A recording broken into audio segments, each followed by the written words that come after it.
प्रिय मित्रों, स्वागत है आपका हमारे चैनल ईश्वर की महिमा में। आज की इस वीडियो में हम बात करेंगे आखिर औरत का वह कौन सा अंग बेशर्म होकर दबाने या चूसने से अचानक अपार धन की प्राप्ति होती है। लोग औरत का कौन सा अंग दबा और कसकर अमीर बन जाते हैं। जो भी मनुष्य औरत का यह अंग दबाता या चूसता है, उसके घर में सदा मां लक्ष्मी का वास रहता है और मां लक्ष्मी की कृपा सदैव बनी रहती है। तो दोस्तों, आज की इस वीडियो में हम बताएंगे औरत का वह कौन सा अंग जिसे हर पुरुष को दबाना या चूसना चाहिए। नमस्कार दोस्तों, आप सभी का स्वागत है आज की इस बेहद ही ज्ञानवर्धक जानकारी भरी वीडियो में। दोस्तों, आपको पता चल ही गया होगा कि आज की वीडियो में हम क्या सीखने जा रहे हैं। दोस्तों, चैनल को सब्सक्राइब करें और जय मां लक्ष्मी लिखना ना भूलें। साथ ही इस वीडियो को जो लाइक और सब्सक्राइब करें, लक्ष्मी मां उसके घर पर सदा कृपा दृष्टि बनाए रखें। दोस्तों, एक बार की बात है, एक गांव में शिव नाम का व्यक्ति रहता था। वह अपनी पत्नी से बहुत ज्यादा परेशान था क्योंकि उसकी पत्नी बात बात पर हमेशा उसे ताना मारा करती थी, तुम्हारे पास है ही क्या, घर में खाने तक को कुछ नहीं है। दोस्तों, उसके घर में बिल्कुल कंगाली छा गई थी। एक भी रुपया नहीं था और उसके घर में खाने के लिए अन्न का एक दाना तक नहीं था। दोस्तों, एक तो घर में खाना नहीं, ऊपर से पत्नी का दाना। वह बहुत परेशान हो गया। उसे समझ नहीं आ रहा था, मैं क्या करूं। एक दिन की बात है, शिव अपने घर से एक सुनसान रास्ते पर निकल गया। वह उसे सुनसान रास्ते पर चल ही रहा था कि उसे एक साधु तपस्या करते हुए दिखाई दिए। वह उनके पास जाकर बैठ गया। जब साधु ने अपना तप खत्म किया तो शिव उनके सामने रोने लगा। साधु ने शिव से कहा, पुत्र, तुम्हें क्या दिक्कत है? तुम क्यों रो रहे हो? आखिर तुम्हें क्या परेशानी है? तब शिव ने साधु महाराज से कहा, है महाराज, मेरी एक पत्नी है जो कि मुझे रोजाना ताना मारती है। मैं गरीब हूं तो मैं क्या करूं? कितना भी कुछ कर लूं, लेकिन धन काम ही नहीं पता। अभी तक एक छोटा सा धंधा था, वह भी पत्नी के क्लेश की वजह से चौपट हो गया। वह दिन रात मुझसे झगड़ा करती है। अब तो मैं दाने दाने के लिए परेशान हो गया। हमारे घर में खाने के लिए कुछ भी नहीं है, इसके अलावा पहनने के लिए वस्त्र भी नहीं है। लेकिन मैं अपनी पत्नी को समझता हूं कि वह मुझे ताने ना मारे, मुझसे झगड़ा ना करे, लेकिन वह बिल्कुल भी नहीं मानती। साधु जी, इसी वजह से मैं बहुत ज्यादा परेशान हूं। इसी वजह से मैं घर छोड़कर यहां आया। वह साधु जी कहते हैं, रो मत बेटा, मैं तुम्हें यह काम बताने जा रहा हूं। तुम्हें औरत का सिर्फ यह अंग बेशर्म होकर कर दबा या चूस लेना है। अचानक तुम्हारे में धन की प्राप्ति हो जाएगी। तुम देखते ही देखते अमीर बन जाओगे। साधु जी कहते हैं, जो भी पुरुष औरतों का यह अंग दबाता या चूसता है, उसके घर में कभी भी धन की कमी नहीं रहती है और ना ही उसके घर में लड़ाई होती है, या जो भी व्यापार करता है उसमें हमेशा तरक्की होती। साधु जी ने कहा, अब मैं तुमको औरत का वह अंग बताने जा रहा हूं। इसे ध्यान से सुना और अपने जीवन में इस पर जोर करना। तब शिव साधु जी महाराज की बातें बहुत गौर से सुनता है और कहता है, जितना जल्दी हो सके मुझे यह बता दो। दोस्तों, तभी साधु जी महाराज उसे आदमी को एक कहानी सुनाते हैं और बताते हैं, एक नगर में एक किसान रहता था। उसके बहुत सारे खेत थे जिस पर वह दिन रात मेहनत करता था। उसके घर में किसान और उसकी पत्नी रहा करते थे। उसे किसान और उसकी पत्नी ने आपस में बहुत ज्यादा प्रेम था। उसके घर में किसी भी प्रकार की लड़ाई झगड़ा या अखिलेश नहीं होता था। इसी वजह से उसके घर में सदैव मां लक्ष्मी का वास रहता था और उसके खेतों में इतनी ज्यादा पैदावार होती थी कि वह दिन प्रतिदिन और अमीर होता जा रहा था। उसे किसान और उसकी पत्नी ने इतना प्रेम था कि आसपास के लोग उन्हें देखकर जल जाया करते थे। धीरे धीरे उसके पूरे गांव के लोग जान गए, किसान और उसकी पत्नी में बहुत ज्यादा प्रेम है। धीरे धीरे यह बात उसे नगर के राजा तक पहुंच गई। दोस्तों, किसान और उसकी पत्नी की बात जब राजा के पास पहुंचती है तो राजा भी उसके प्रेम की काफी ज्यादा तारीफ करते हैं। वह सभी से बताते हैं कि हमारे नगर में एक किसान और उसकी पत्नी रहते हैं जिनमें कभी भी लड़ाई झगड़ा नहीं होते हैं। उन दोनों में आपस में इतना प्रेम है कि मैं ऐसा अपनी जिंदगी में कभी भी नहीं देखा। एक बार की बात है, राजा पूरे नगर में डिंडोरी पिटवाते हैं कि इस नगर में जितने भी लोग हैं वह सभी अपने घर में घी का दिया जलाएंगे। राजा की पत्नी पूछता है कि आप ऐसा क्यों कर रहे हैं? सबके घी का दिया क्यों जलता रहे हैं? राजा अपनी पत्नी की बात सुनकर कहते हैं, दीपक प्रेम की निशानी होता है। जिसके घर में घी का दीपक चलता है उसके घर में सदैव प्रेम बना रहता है। और मैं चाहता हूं कि जो प्रेम किशन और उसकी पत्नी के घर में है वह हमारे पूरे नगर में रहे, पति और पत्नी के बीच।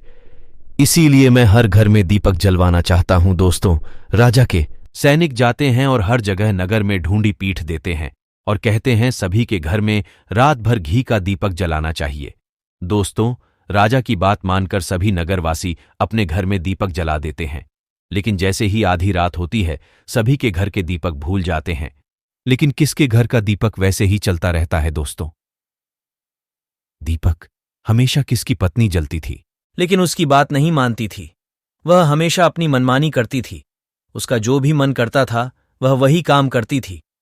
लेकिन किसको इस बात से कोई भी दिक्कत नहीं होती थी, क्योंकि किसान बहुत समझदार था।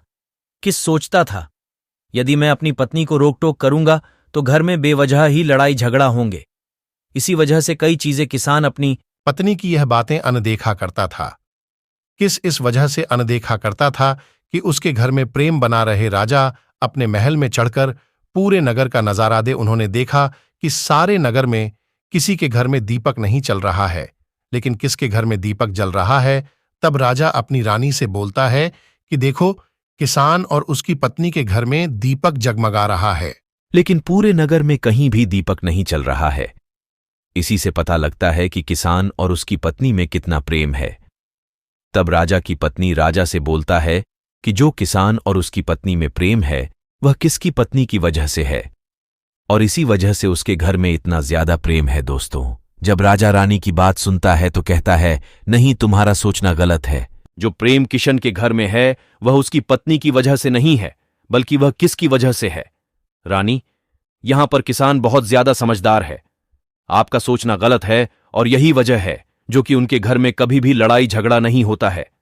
दोस्तों, राजा कहता है किस समझदार है और रानी कहती है किसकी पत्नी समझदार है। दोस्तों, इसी तरह कुछ देर चलता रहा। राजा कह रहे थे किसान समझदार है, रानी का रही थी किसकी पत्नी समझदार है। इसी बात को लेकर राजा और रानी के बीच काफी झगड़ा हो गया। इसके बाद रानी ने राजा की दाढ़ी उखाड़ ली और राजा ने रानी को उठाकर पटक दिया। इसके बाद राजा कहता है, हम लोगों को झगड़ा करने की जरूरत नहीं है, क्यों ना हम किसान और उसकी पत्नी की परीक्षा ले ले। सारा दूध का दूध और पानी का पानी हो जाएगा। लड़ाई करने के बाद इस बात पर राजा और रानी दोनों सहमत हो गए और दोनों की परीक्षा लेने के लिए तैयार हो जाते हैं। तब राजा अपने महल में जाता है और एक पुरुष सैनिक को बुलाता है और पुरुष सैनिक से बोलता है कि तुम किसके पास जाओ और जो प्रश्न मैं तुमसे बोल रहा हूं वह तुम किसको बोल देना। वह पुरुष सैनिक बोलता है, ठीक है महाराज। वह पुरुष सैनिक राजा की बात सुनकर किसान के पास जाता है। उसे समय किसकी पत्नी खेतों में गई थी, लेकिन किसकी कुछ तबीयत ठीक नहीं थी, इस वजह से वह खेतों पर नहीं गया था। इस समय पुरुष सैनिक किसान के घर पहुंच जाता है और किससे कहता है, मैं राज दरबार से आया हूं, राजा साहब ने मुझे भेजा है। दोस्तों, किस कहता है, बताइए मैं आपकी क्या सेवा कर सकता हूं, आप बैठ जाइए, मैं आपके लिए पानी लेकर आता हूं। तब वह सैनिक बोलता है कि नहीं, तुम कुछ भी मत लो, मैं राजा का सैनिक हूं, बस आपके पास राजा का समाचार लेकर आया हूं। तब किस कहता है, ठीक है सैनिक, आप मुझे बताओ राजा साहब ने मेरे लिए क्या समाचार भेजा है। सैनिक कहता है, किस राजा साहब ने यह बोला है कि यदि तुम अपनी पत्नी को छोड़ देते हो तो राजा जी आपको बहुत सारे हीरे जवाहरात और साथ में तुम्हारे जमीन से 2 गुना ज्यादा जमीन राजा जी आपको गिफ्ट में देंगे। इसके अलावा राजमहल का आधा हिस्सा भी आपको दिया जाएगा। लेकिन जो किसान ने जवाब दिया वह सुनने लायक है। किसने कहा, राजा जी अपना पूरा राजमहल मुझे क्यों ना दे दें, लेकिन अपनी पत्नी को नहीं छोड़ूंगा, जाओ और अपने राजा से कह दो किसने ऐसा कहा है। सैनिक जाता है और राजा को सारी बातें बताता है। इस समय रानी वहां पर सैनिक की बात सुन रही थी। सुनने के बाद रानी ने कहा, अपन ने किसकी तो परीक्षा ले ली, लेकिन किसकी पत्नी की परीक्षा नहीं ली है। इस तरह से हम कैसे पता कर सकते हैं कि कौन समझदार है। इसके बाद रानी ने कहा, अब मैं भी किसान की पत्नी की परीक्षा लेना चाहती हूं। जब दोनों की परीक्षा हो जाएगी तभी पता चलेगा कि कौन समझदार है। फिर रानी ने भी एक सैनिक बुलाया और कहा कि मेरी बात किसकी पत्नी को बोलना, और याद रखना ये बात तभी बताना जब किसान वहां पर ना हो। सैनिक ने पूछा कि रानी, क्या बात बतानी है? वह तो बताओ तो। रानी ने सैनिक को सारी बात बता दी। सैनिक किसान के घर जाता है और उसके घर में आवाज लगता है तो उसके घर से किसकी पत्नी निकाल कर आती है और कहती है, बताओ क्या हुआ, क्यों ढिंढोरा पीट रहे हो? तो सैनिक ने कहा कि राजमहल से आया हूं, मुझे रानी ने भेजा है। किसकी? पत्नी ने कहा, बताओ किस लिए आए हो? तब सैनिक ने कहा, रानी ने बोला है, यदि तुम अपने पति किस को मार देती हो तो आपको बहुत सारे हीरे जवाहरात रानी आपको देगी और साथ में राजमहल का आधा हिस्सा भी आपको मिलेगा। इसके अलावा जितनी भी आपकी जमीन है मैं तो आपकी रहेगी, लेकिन उसकी 2 गुना जमीन भी रानी आपको देगी। ये बात सुनकर किसकी पत्नी तैयार हो जाती है? रहती है। ठीक है, यदि मुझे इतना कुछ रानी साहिबा देगी तो मुझे मंजूर है। मैं को मार देती हो तो आपको बहुत सारे हीरे जवाहरात रानी आपको देगी और साथ में राजमहल का आधा हिस्सा भी आपको मिलेगा। इसके अलावा जितनी भी आपकी जमीन है मैं तो आपकी रहेगी, लेकिन उसकी 2 गुना जमीन भी रानी आपको देगी। ये बात सुनकर किसकी पत्नी तैयार हो जाती है? रहती है। ठीक है, यदि मुझे इतना कुछ रानी साहिबा देगी तो मुझे मंजूर है। मैं अपने पति को मार दूंगी। तब सैनिक पूछता है कि रानी को कैसे पता चलेगा कि आपने अपने पति को मार दिया है? तभी किसकी पत्नी बोलती है, मेरे घर में जो दीपक चल रहा है, जब मैं किसको मार दूंगी तो उसे बुझा दूंगी, तभी आपको पता चल जाएगा कि मैं किसको मार दिया है। अब सैनिक किसकी पत्नी की बात सुनकर राजमहल जाता है और रानी को सारी बात बताता है। किसकी पत्नी की बात सुनकर रानी बहुत अचंभित हो जाती है। राजा और रानी को स्त्रीजात से नफरत होने लगती है। इस समय राजा अपने नगर के सभी लोगों को बुलाता है और कहता है कि मैं चाहता हूं कि मेरे और मेरी पत्नी की वजह से किसकी जान ना जाए। तुम लोग ऐसा करो, उसे किसके घर जाओ और सारी बातें बता दो और उसे किसको बचा लो, वरना किसकी पत्नी उसे मार देगी। इधर सैनिक किसान के घर जाते हैं और सोचते हैं कि किसकी पत्नी किसको रात में मारेगी और दिया बुझाएगी। इससे पहले ही हम किसके घर में पहुंच जाते हैं और किसको बचा लेते हैं। दोस्तों, जैसे ही राजा के सैनिक किसान के घर पहुंचते हैं तो देखते हैं कि किस तो मरा पड़ा हुआ है। तो सैनिक किसकी पत्नी से बोलते हैं कि तुमको किसको रात में करने के लिए बोला गया था, लेकिन आपने अभी किसको क्यों मार दिया? तब वह किसकी पत्नी बोलती है कि किसको तो मुझे मारना है, तो मुझे सिर्फ दिया ही बुझाना था, इसलिए किसान को तो मैं दिन में ही मार दिया है। सभी सैनिक तुरंत ही किसान के घर से दौड़े दौड़े जाते हैं और राजा रानी को सारी बातें बताते हैं।